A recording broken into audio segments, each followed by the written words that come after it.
नमस्कार दोस्तों, बहुत बहुत स्वागत है आप सबका एक बार फिर से हमारे YouTube चैनल जिसका नाम है एस्ट्रो नॉलेज में। दोस्तों, आज की इस वीडियो में हम एक 29 वर्ष महिला की कुंडली का विश्लेषण करने वाले हैं, जिन्होंने अपने बर्थ डिटेल्स मेरे साथ शेयर किए हैं और एस्ट्रोलॉजी के माध्यम से ये अपने जीवन से जुड़े हुए कुछ महत्वपूर्ण प्रश्नों के उत्तर जानना चाहती है।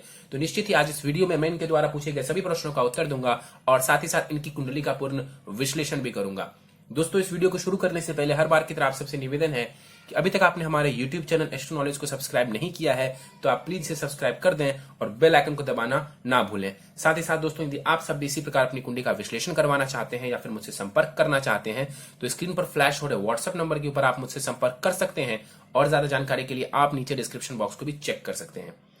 इसके साथ ही एक और सूचना आप सबों के समक्ष साझा कर दूं कि अब हमने अपने चैनल के ऊपर नेम न्यूमरोलॉजी कंसल्टेशन की सेवा भी प्रारंभ की है, जिसके तहत आप अपने नाम की कुछ लेटर्स को चेंज करके उसे अपने न्यूमरोलॉजी के अनुसार फेवरेबल बना सकते हैं, जैसा कि सेलिब्रिटीज करते हैं। इससे आपको बड़ी सफलता मिलने में आसानी होगी। चलिए वापस आते हैं इस विश्लेषण के वीडियो के ऊपर और सबसे पहले मैं आप सबों के समक्ष इनके कुछ प्रश्नों को रख देता हूं। कई सारे प्रश्न इन्होंने पूछे हैं, बट कुछ प्रश्नों को अभी मैं आप सबों के समक्ष रख देता हूं। इन्होंने पूछा है कि जॉब के योग कब तक है मेरी कुंडली में, क्या सरकारी नौकरी के योग हैं, बिजनेस करने का योग है या फिर नहीं, और यदि है तो किस क्षेत्र में। कहती है 3 साल हो चुके हैं विवाह के, अभी तक पति पत्नी के बीच मधुरता नहीं है, मतलब हमारे बीच मधुरता नहीं है, लड़ाइयां होती है। मां बनने का योग कब है, कुंडली में क्या पुत्र प्राप्ति के योग हैं अथवा नहीं। और साथ ही साथ कहती है कि विवाह से पहले कभी भी पैसों को लेकर परेशानी नहीं हुई, लेकिन जब से विवाह हुआ है जॉब छूट गई है और अभी परेशानी चल रही है, आगे कैसा रहेगा। वाणी दोष की वजह से लड़ाई झगड़े होते हैं, कलह होता है। और इसके अलावा भी कई सारे प्रश्न इन्होंने पूछे हैं, जिसका हम आखिर में एक एक करके जवाब देंगे। चलिए सीधे इनके लग्न कुंडली के ऊपर चलते हैं। दोस्तों, इनकी लग्न कुंडली प्रारंभ होती है 10 नंबर, मकर लग्न की ये कुंडली बनती है।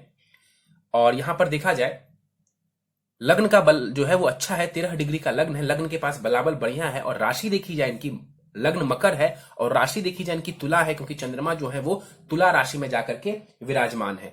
तो यहां पर मकर लग्न और तुला राशि की ये कुंडली बन जाती है।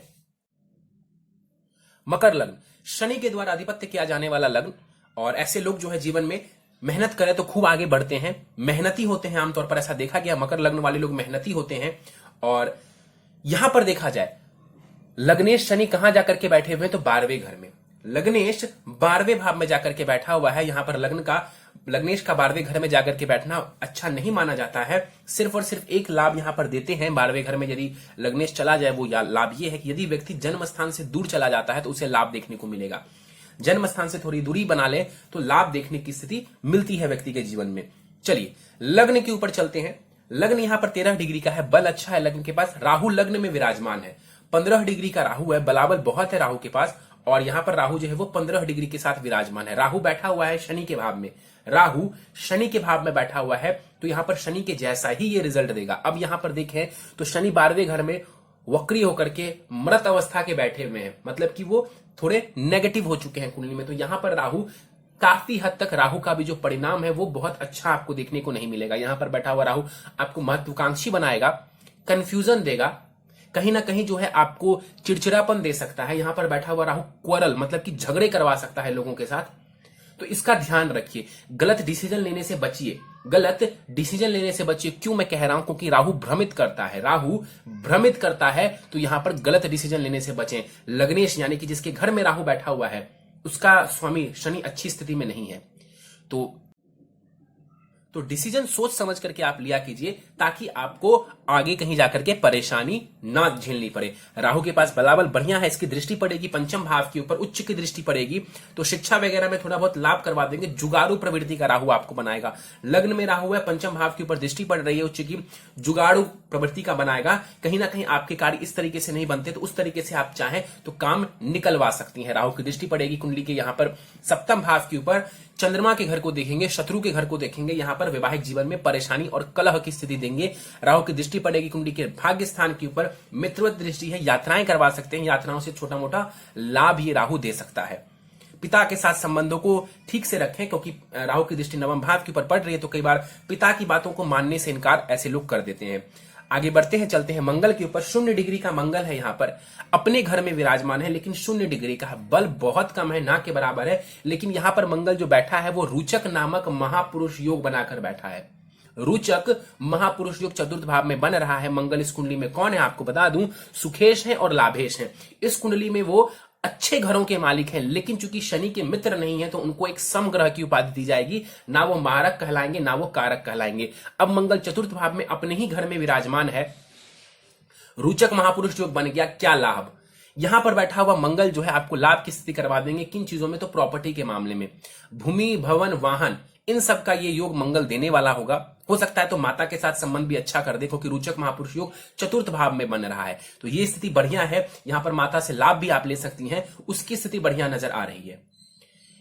दृष्टि का बल बहुत कम हो जाएगा, होगा ही नहीं, बल्कि मुझे कहना चाहिए यहां पर दृष्टि होगी नहीं, क्योंकि 0 डिग्री के साथ है। लेकिन मैं आपको बता देता हूं समझाने के लिए कि मंगल की दृष्टि जहां जहां जा रही है, क्या लाभ क्या नुकसान अगर थोड़ी भी इनमें बल हुआ तो। मंगल की जो चौथी दृष्टि है वो पड़ेगी कुंडली के आपके सप्तम स्थान के ऊपर, और मंगल जो है आपकी कुंडली के अनुसार आपको मांगलिक बनाते हैं। मंगल की जो प्लेसमेंट है वो मांगलिक बनाती है आपको। मंगल की चौथी दृष्टि जाएगी कुंडली के सप्तम भाव के ऊपर, नीच की दृष्टि होगी। वैवाहिक जीवन में कलह और परेशानी ये देंगे, झगड़े करवा सकते हैं। मंगल जो है झगड़ा का कारक ग्रह है। इसके अलावा मंगल की दृष्टि पड़ेगी कुंडली के 10वें स्थान के ऊपर।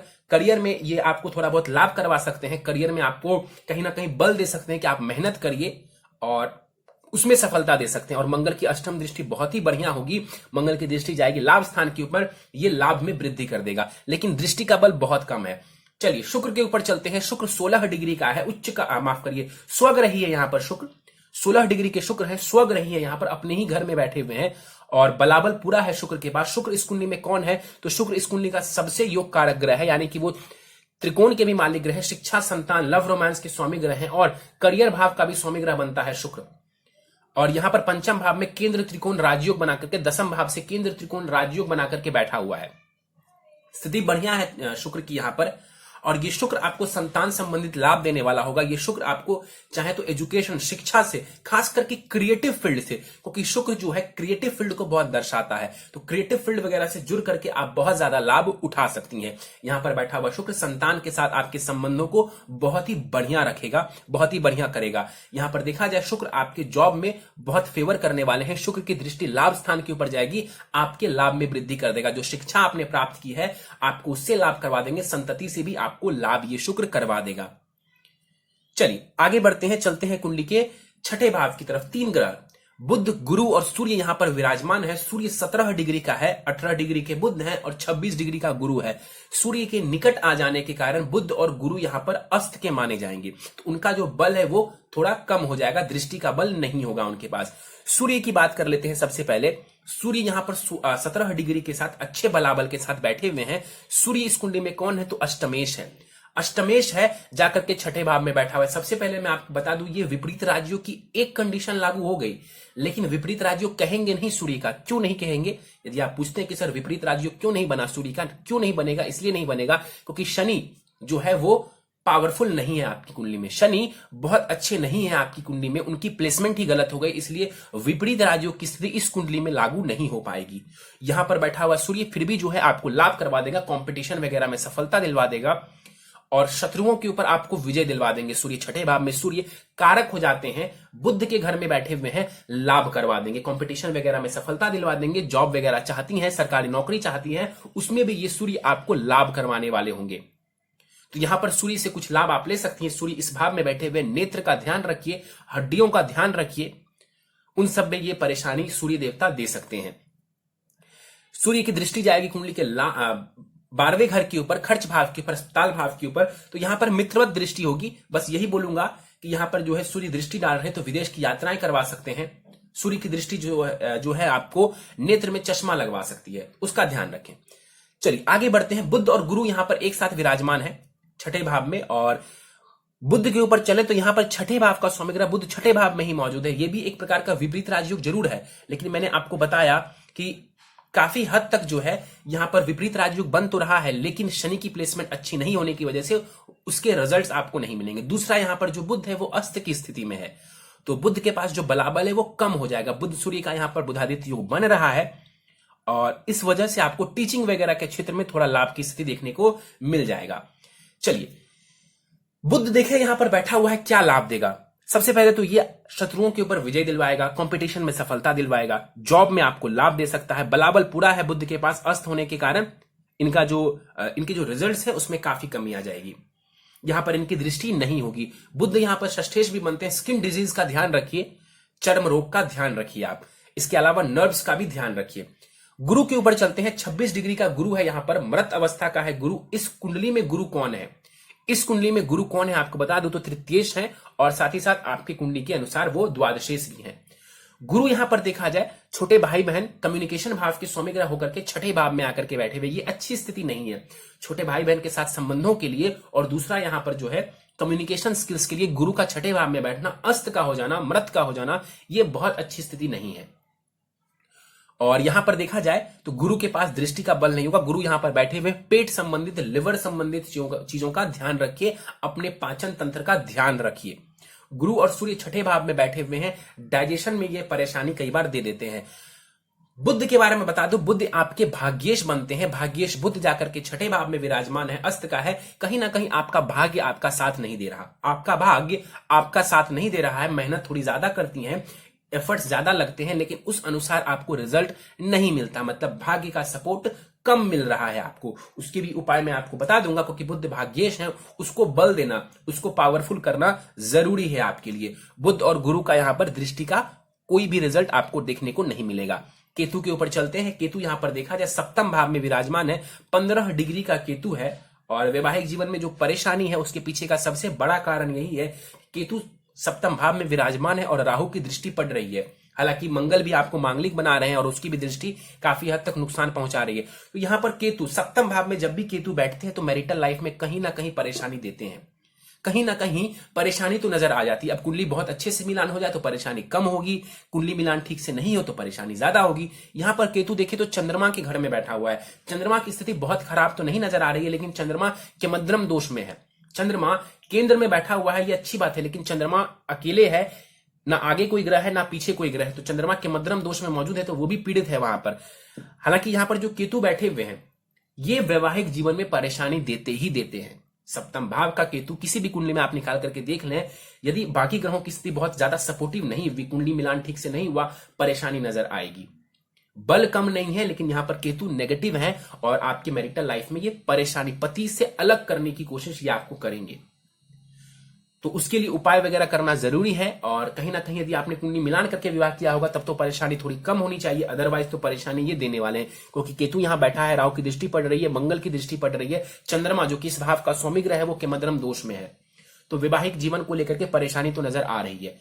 चलिए, यहां पर बैठा हुआ केतु परेशानी देगा विवाह में। केतु की दृष्टि पड़ेगी लाभ स्थान के ऊपर, उच्च की दृष्टि पड़ेगी। केतु की दशा में आप लाभ उठा सकती हैं, बिजनेस वगैरह में जाती हैं लाभ उठा सकती हैं। केतु की दृष्टि पड़ेगी लग्न के ऊपर, कंफ्यूजन दे सकता है, लेकिन कहीं ना कुछ ज्ञान भी आपको देगा। केतु ज्ञान भी देता है तो ज्ञान भी आपको देगा। इसके अलावा देखा जाए केतु की दृष्टि तीसरे भाव के ऊपर पड़ेगी, ये दृष्टि शुभ दृष्टि होगी, ये आपके साहस पराक्रम में वृद्धि कर देगा और कहीं ना कहीं लोगों के साथ संबंध, खास करके भाई बहन के साथ संबंध अच्छा रखने की कोशिश करेंगे। लेकिन बेसिकली गुरु आपका बहुत अच्छा नहीं है, तो बेसिकली गुरु आपकी कम्युनिकेशन को खराब कर रहे हैं लोगों के साथ। चलिए आगे बढ़ते हैं, चलते हैं चंद्रमा के ऊपर। चंद्रमा यहां पर देखा जाए 28 डिग्री का चंद्रमा है। मैंने बताया कि चंद्रमा देखने में तो बहुत अच्छा लग रहा है कि यहां पर दसम भाव में आकर के बैठे हुए हैं, लेकिन यहां पर जो चंद्रमा है वो केमद्रम दोष में है। चंद्रमा केमद्रम दोष में है यहां पर, और क्यों है? क्योंकि पीछे कोई ग्रह नहीं, साथ में कोई ग्रह नहीं और आगे कोई ग्रह नहीं। इस वजह से इस चंद्रमा को जो है केमद्रम दोष लग जाता है। चंद्रमा यानी कि मन, तो मन आपका बहुत भागता रहता होगा, कंसंट्रेशन लूज होगा आपका, स्थिर नहीं रह पाता है आपका मन। और करियर भाव में चंद्रमा आकर के बैठे हुए हैं, गवर्नमेंट जॉब में ये आपको लाभ दे सकता है। गवर्नमेंट जॉब लगवाते हैं, चंद्रमा दसम भाव में बैठते हैं तो गवर्नमेंट जॉब संबंधित लाभ ये आपको देंगे, लेकिन केमद्रम दोष कहीं ना कहीं टेंशन और फ्रस्ट्रेशन आपको देने का कार्य कर रहा है। चंद्रमा 28 डिग्री का है, मृत अवस्था का है चंद्रमा। चंद्रमा के पास भी बलाबल बहुत ज्यादा नहीं है यहां पर, तो दृष्टि का भी बल बहुत कम होगा। मान के चलते इनकी दृष्टि जो चतुर्थ भाव के ऊपर जा रही है, थोड़ा बहुत लाभ आपको ये प्रॉपर्टी वगैरह बनाने में ये लाभ कर सकता है, माता के साथ संबंध थोड़े अच्छे कर सकता है। ये बेसिकली जो चंद्रमा है वो मन को परेशान कर रहा है आपके, और केतु जो सप्तम भाव में बैठा हुआ है वो वैवाहिक जीवन में परेशानी का कारण है। और राहु की दृष्टि भी आपको नहीं भूलनी चाहिए, और मंगल की भी। चलिए शनि के ऊपर चलते हैं। शनि यहां पर देखा जाए तो कुंडली के 12वें घर में बैठे हुए हैं। लग्नेश 12वें भाव में, मैंने आपको बताया कि 12वें भाव में लग्नेश चला जाए तो काफी हद तक कहते हैं कि यदि जन्म स्थान से आप दूर जाते हैं तो थोड़ा बहुत लाभ आपको देखने को मिल जाएगा। हालांकि मंगल आपके होमलैंड में ही बैठे हुए हैं तो वो भी वहां पर आपको लाभ करवा सकते हैं। मतलब कि ऐसा नहीं है कि आप बाहर ही जाएंगे तभी लाभ होगा, घर में भी रहेंगे तो कुछ हद तक लाभ मिल जाएगा। शनि आपको बेसिकली ये कहते हैं कि शनि की दशा वगैरह चलती है तो आप बाहर जाएंगे बहुत लाभ मिलेगा। लग्नेश यानी लग्न यानी कि शरीर, और शरीर भाव का स्वामी ग्रह विदेश भाव में जाकर के बैठा हुआ है। और विदेश का मतलब कई लोग बार बार सोच लेते हैं out of India, out of country. जरूरी नहीं है, जरूरी नहीं है कि विदेश का मतलब विदेश ही हो। आज के समय में एरोप्लेन वगैरह होने की वजह से लोग जो है विदेश जाना आसान हो गया है। पहले के समय में प्रदेश गमन कहते थे इसको, तो लोग अपने घर से दूर जाते थे। जब एस्ट्रोलॉजी का प्रारंभ हुआ था तो उस समय प्लेन वगैरह नहीं थे, तो विदेश का मतलब यही होता था कि व्यक्ति अपने शहर को या गांव से छोड़ दूर जा सकते थे। तो यदि आप अपने जन्म स्थान से दूर जाते तो शनि भी आपके लिए कुछ पॉजिटिव रिजल्ट्स देंगे। यहां पर शनि कैसा है, यहां पर शनि देखा जाए गुरु की राशि में है। गुरु की राशि में ये सम मानते हैं, गुरु को ना मित्र ना शत्रु मानते हैं। 29 डिग्री का शनि है, मृत अवस्था का ये शनि है। ठीक, इसके अलावा वक्री भी है शनि। शनि का वक्री होना बहुत खराब मैं नहीं बोलूंगा, लेकिन शनि का 12वें घर में बैठना, मृत हो जाना, ये वीक पॉइंट बनता है। स्वास्थ्य का ध्यान रखिए आप। और यहां पर जो शनि है कौन है इस कुंडली में, तो लग्नेश तो है ही साथ धनेश भी है, यानी कि धन और वाणी और पैतृक संपत्ति, फैमिली के साथ संबंध, इस भाव के स्वामी ग्रह बनते हैं जाकर के 12वें घर में विराजमान है। 12वां घर होता है नुकसान का, खर्च का और विदेश का। पैसे खर्च, वाणी से नुकसान, पैतृक संपत्ति का भी नुकसान ये शनि करवा सकता है। शरीर भाव का स्वामी ग्रह 12वें घर में चला गया तो स्वास्थ्य का भी ध्यान रखने की जरूरत है। तो शनि को बेहतर करना जरूरी है, अदरवाइज ये शनि थोड़ी परेशानी आपको दे रहे हैं। मृत अवस्था का है शनि, बल बहुत ज्यादा नहीं है शनि के पास, दृष्टि का भी बल नहीं होगा। तो शनि की तीसरी दृष्टि आपको लगेगी, मैं आपको बताऊंगा कि तीसरी दृष्टि द्वितीय भाव के ऊपर जा रही है, धन भाव वाणी भाव के ऊपर, तो लाभ देंगे। लेकिन इस दृष्टि का बल बहुत कम है, इस दृष्टि का बल बहुत कम है, क्योंकि यहां पर शनि मृत हो चुके थे। इस भाव के तो रिजल्ट दे रहे हैं, लेकिन दृष्टि का जो बल है वो बहुत कम है इनके पास। तो हालांकि इनकी दृष्टि जाएगी द्वितीय भाव के ऊपर, वाणी को अच्छा रखेंगी तो ये शनिदेव लाभ दे देंगे। यदि किसी को कटु वचन कहती हैं तो शनि बहुत जो है आपको परेशान करने वाले होंगे, क्योंकि शनि कितना भी कुंडली में अच्छा रहे, यदि कर्म खराब हो जाए, जिन चीजों का शनि कारक है कुंडली में, उससे रिलेटेड कर्म खराब हो जाए तो शनि के पॉजिटिव रिजल्ट्स नहीं मिलते हैं। तो यहां पर वाणी और धन भाव के ऊपर शनि की दृष्टि आपको धन संचित करवाने में मदद करेगा, लेकिन वाणी का ध्यान आपको रखना है। वाणी का ध्यान रखना, लोगों के साथ संबंध अच्छा बनाए रखने की कोशिश करें। परेशानी यह है, वाणी भाव का स्वामी ग्रह नुकसान के भाव में और कम्युनिकेशन भाव का स्वामी ग्रह भी छठे भाव में, रोग ऋण शत्रु के भाव में जाकर के बैठा हुआ है। तो कहीं ना कहीं वाणी यानी कि स्पीच और कम्युनिकेशन दोनों ही थोड़ी गड़बड़ नजर आ रही है। शनि की दृष्टि छठे भाव के ऊपर पड़ेगी, मित्रवत दृष्टि होगी, शत्रुओं से आपकी रक्षा करेंगे। सूर्य को देखेंगे, पिता के साथ संबंध खराब, और कहीं ना कहीं आपकी कॉन्फिडेंस को ये डाउन कर सकता है। इसके अलावा शनि की जो दसम दृष्टि पड़ेगी कुंडली के नवम स्थान के ऊपर, भाग्य का ये शनि साथ दिलवाएगा, उसमें कहीं कोई परेशानी ये शनि नहीं करेगा। लेकिन शनि का बल बहुत कम है, रिजल्ट्स कम देंगे। चलिए, तो ये था आपकी कुंडली में ग्रहों का विश्लेषण। सीधे चलते हैं आपके प्रश्नों के ऊपर। उससे पहले दशा के ऊपर दृष्टि डाल लूं तो दशा जो है आपकी फिलहाल बुध की चल रही है, और बुध की दशा आपको 2015 के फरवरी से प्रारंभ हुई है, और अभी आपको बुध में जो है वो शुक्र की अंतरदशा चल रही है। बुध में शुक्र की अंतरदशा, बहुत ही बेस्ट पीरियड चल रहा है आपका, बहुत ही बेस्ट पीरियड चल रहा है आपका, यकीन मानिए। और बुध में जो शुक्र की अंतरदशा है ये 30/4/2021 तक रहने वाली है। इस समय का लाभ उठाइए, यदि लाभ नहीं उठा रही हैं इस समय का लाभ उठाइए, ये समय बहुत अच्छा है। इस कुंडली के अनुसार ये जो समय चल रहा है आपका 2021 के अप्रैल तक, बहुत ही बेहतरीन समय है, इसका लाभ उठाइए। चलिए प्रश्नों को लेते हैं। प्रश्न के लिए इन्होंने पूछा है, जॉब के योग कब तक है, क्या सरकारी नौकरी के योग हैं या नहीं, बिजनेस योग, और किस क्षेत्र में। देखिए, जॉब इन्होंने पूछा, बताया नहीं कि किस क्षेत्र में ये जॉब चाहती है। इनकी कुंडली से मैं बता दूं कि जॉब का क्षेत्र क्रिएटिव फील्ड में ये जॉब ढूंढ सकती हैं। क्रिएटिव मतलब कला के क्षेत्र में यदि ये चाहें तो उसमें काम कर सकती हैं। टीचिंग का फील्ड अच्छा है, क्योंकि इनके जॉब हाउस में गुरु, सूर्य और बुध एक साथ विराजमान है, तो टीचिंग के करियर में ये जाती हैं, बहुत लाभ कमा सकती हैं। चंद्रमा दसम भाव में और गुरु और सूर्य का छठे भाव में बैठना सरकारी नौकरी इनको टीचिंग के फील्ड में दे सकता है। इन क्षेत्रों में इनको ज्यादा लाभ होगा। शेफ, जैसे कि खाना बनाना, लेकिन कुक की बात नहीं कह रहा हूं मैं, शेफ कह रहा हूं, उसके क्षेत्र में भी इनको लाभ देखने को मिलेगा। जैसे कि 5 स्टार होटल में जो शेफ काम करते हैं वहां पर भी इनको लाभ की स्थिति, शेफ वगैरह। हालांकि मुझे नहीं लगता कि इस क्षेत्र में इंटरेस्टेड होंगी, लेकिन मैं इनको बता दूं कि शेफ वगैरह के क्षेत्र में भी इनको अच्छी सफलता मिल जाएगी। लेकिन बेस्ट जो करियर है वो टीचिंग का फील्ड है। उसके पीछे का कारण है कि इनके छठे भाव में जो कि जॉब हाउस होता है, बुध, गुरु और सूर्य साथ में बैठे, तीनों ही शिक्षा कारक ग्रह जॉब हाउस में बैठा हुआ है। बहुत जबरदस्त स्थिति है। दसम भाव में चंद्रमा आपको सरकारी नौकरी दे जाएगा। चलिए, इसके बाद इन्होंने पूछा है बिजनेस के लिए इन्होंने पूछा है, और बिजनेस के लिए मैं बता दूं इनको कि हाँ, बिजनेस के कुछ योग हैं आपकी कुंडली में, लेकिन बहुत रेस्ट्रिक्टेड है। मतलब कि बिजनेस हर चीज का कोई नहीं कर सकता है। किस क्षेत्र में आप बिजनेस कर सकती हैं? तो गारमेंट्स, कपड़ों से जुड़े हुए बिजनेस, कॉस्मेटिक्स से जुड़ा हुआ बिजनेस, परफ्यूम, लग्जरी आइटम से जुड़ा हुआ बिजनेस, सॉफ्टवेयर से जुड़ा हुआ बिजनेस, या फिर लैंड डील्स, प्रॉपर्टी, मशीन और फायर, इनसे जुड़ा हुआ काम करेंगे, बहुत लाभ हो जाएगा। सबसे बेहतर है आपके लिए कि आप शुक्र से जुड़ा हुआ काम करें, जो कि मैंने बताया कि garments, cosmetics, perfumes, luxury item, software, इनसे जुड़ा हुआ कारोबार करें। दावे के साथ कहता हूं, खूब सारा धन आप कमा सकती हैं। इसके बाद इन्होंने पूछा है 3 साल हो चुके हैं शादी के, अभी तक पति पत्नी के बीच मधुरता नहीं है, लड़ाई होती है, केतु बैठे हुए हैं, और विवाह 2 लोगों के बंधन से होता है। तो एक की कुंडली देख करके कह देना सब कुछ खराब है या सब कुछ अच्छा है, ये उचित नहीं है, ये उचित नहीं है। लेकिन हाँ, आपकी कुंडली में परेशानी नजर आ रही है, वो मैंने आपको बताया। केतु का बैठना, राहु की दृष्टि पड़ना, मंगल की दृष्टि पड़ना और चंद्रमा का मध्यम दोष में जाना, एक नहीं कई सारे पॉइंट्स हैं जो कि आपके वैवाहिक जीवन में परेशानी का कारण बता रहे हैं। और मां बनने का योग कब तक है? देखिए, मां बनने के योगों की बात करें तो बुध में शुक्र की अंतर्दशा, मैंने आपको बताया कि बहुत ही बेहतरीन समय है आपके लिए इस चीज के लिए। कब तक है ये समय? तो 30 अप्रैल 2021 तक का जो समय है वो बहुत ही बेहतरीन है। और इसी वर्ष अभी जो है गुरु का गोचर चल रहा है आपकी कुंडली के अनुसार, लग्न से ही वो अभी मकर राशि से ही गोचर कर रहे हैं। तो 30 जून तक का समय बहुत अच्छा है, क्योंकि गुरु की 5वीं दृष्टि पड़ रही है आपके संतान भाव के ऊपर। इसके अलावा 20 नवंबर के बाद से भी अगले वर्ष, इस नवंबर 2020 से लेकर के नवंबर 2021 तक का समय भी बहुत बढ़िया है, यदि आप संतान प्राप्ति के लिए आगे बढ़ना चाहती हैं। बहुत अच्छा समय है 2021 में। मुझे उम्मीद है कि आप यदि इस क्षेत्र में आगे बढ़ती हैं, आपको संतति होगी और आपकी बहुत अच्छी संतति होगी, बहुत अच्छी संतान होगी आपकी, उसमें मुझे कहीं परेशानी नजर नहीं आती है। इसके बाद इन्होंने पूछा है पुत्र प्राप्ति के योग। देखिए, पहली बात, पुत्र प्राप्ति के योग फीमेल की कुंडली से नहीं डिसाइड होता है, ये ज्यादातर मेल की कुंडली से डिसाइड होता है। ये मेल की कुंडली से डिसाइड होता है। बायोलॉजी में भी आप जानती होंगी कि मेल ही डिसाइड करते हैं, और कुंडली में भी हमने मेल को ज्यादा इंपॉर्टेंस दी है। शास्त्रों में मेल की कुंडली से ही मेल या फीमेल चाइल्ड के बारे में बताया जाता है। हालांकि आपकी कुंडली से देखें तो संतान तो आपकी बहुत अच्छी होगी, लेकिन शुक्र वहां स्वग्रही बैठे हुए, पुत्री के योग ज्यादा है। लेकिन मैं दोबारा कह देता हूं, आपकी कुंडली से पुत्र या पुत्री का निर्धारण करना सही नहीं होगा। चलिए आगे बढ़ते हैं। शादी के पहले कभी पैसों की कमी नहीं हुई, 2017 में विवाह के बाद जॉब छूट गई, जो कि अभी तक नहीं है। क्या आजीवन ऐसा रहेगा? बिल्कुल ऐसा नहीं रहेगा। आप प्रयास करिए, आपकी बहुत ही बेहतरीन जॉब लग सकती है। आप प्रयास करिए, आपकी जॉब अच्छी वाली लगेगी, इसमें तो कहीं कोई परेशानी ही नहीं है।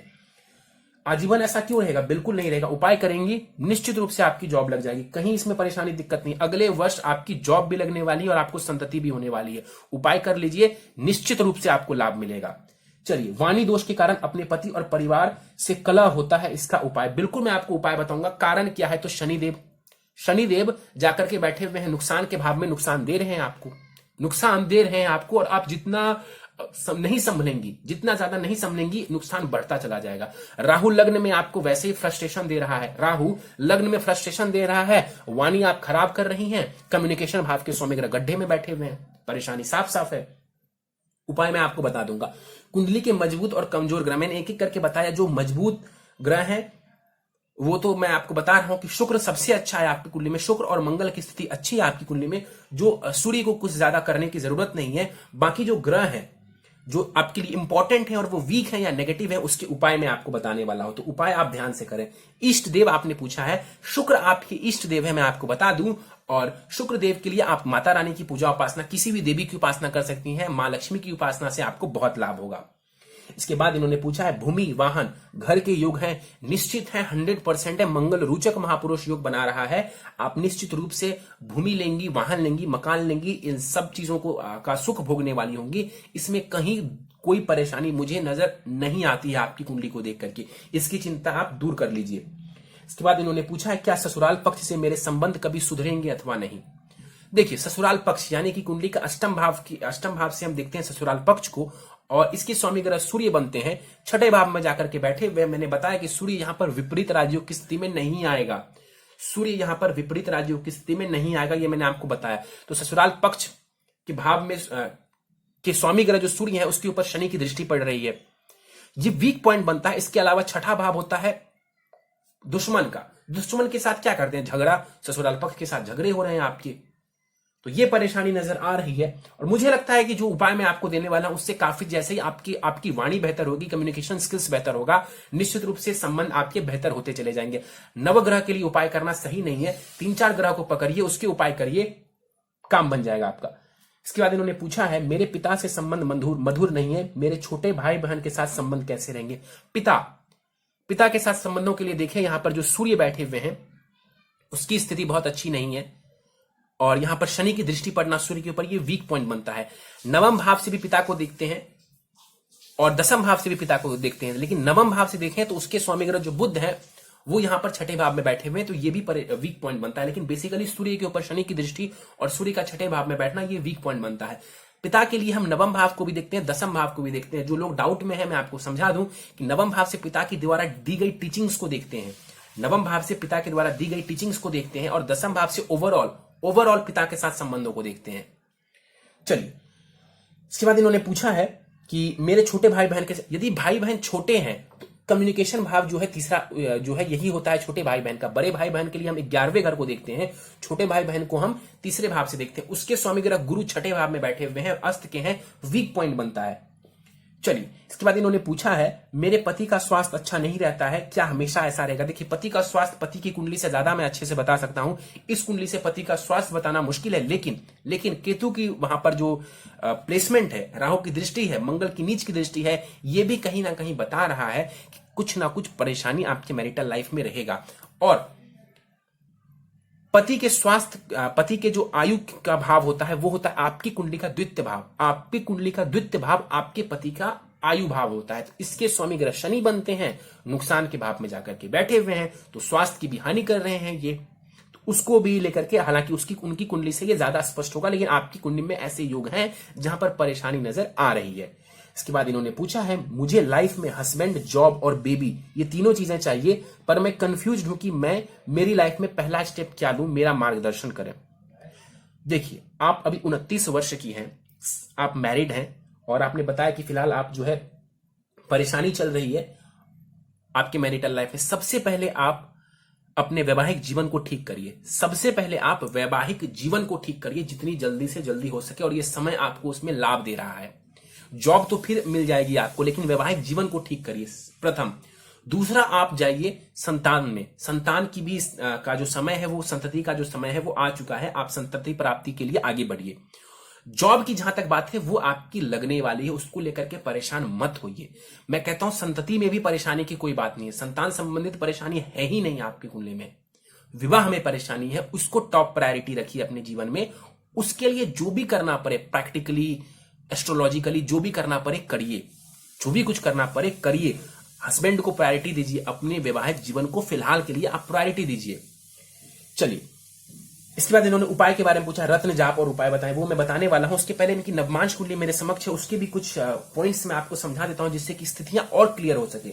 गुरु राहु का वहां पर चांडाल दोष बना हुआ है, वीक पॉइंट है आपके मैरिटल लाइफ के लिए। लड़कियों की कुंडली में गुरु का अच्छा होना, गुरु यानी कि पति, गुरु यानी कि पति, याद रखिए, लड़कियों की कुंडली में गुरु यानी कि पति। आपके लग्न चार्ट में भी गुरु छठे भाव में है, अस्त के हैं, वीक पॉइंट बनता है। आपकी D9 चार्ट में गुरु राहु के साथ चांडाल दोष बना रहा है, ये वीक पॉइंट बनता है पति के साथ संबंध और उनके स्वास्थ्य के लिए। इसके बाद मैं आपको और बता दूं कि राहु और केतु वहां पर भी आपके लग्न और सप्तम भाव में विराजमान है, यानी कि केतु वहां पर भी आपके विवाह के भाव में ही विराजमान है। तो कुछ ना कुछ परेशानी तो नजर आ रही है, कुछ अच्छी चीजें भी है। शुक्र वहां पर स्वग रही है, अपनी ही राशि में बैठे हुए हैं। सूर्य बुध का बुधादित्य योग बन रहा है, वहां पर भी वो भी अच्छी स्थिति है। तो धन कमाने के लिए ये कुंडली अच्छी है, उसमें कोई परेशानी नहीं है।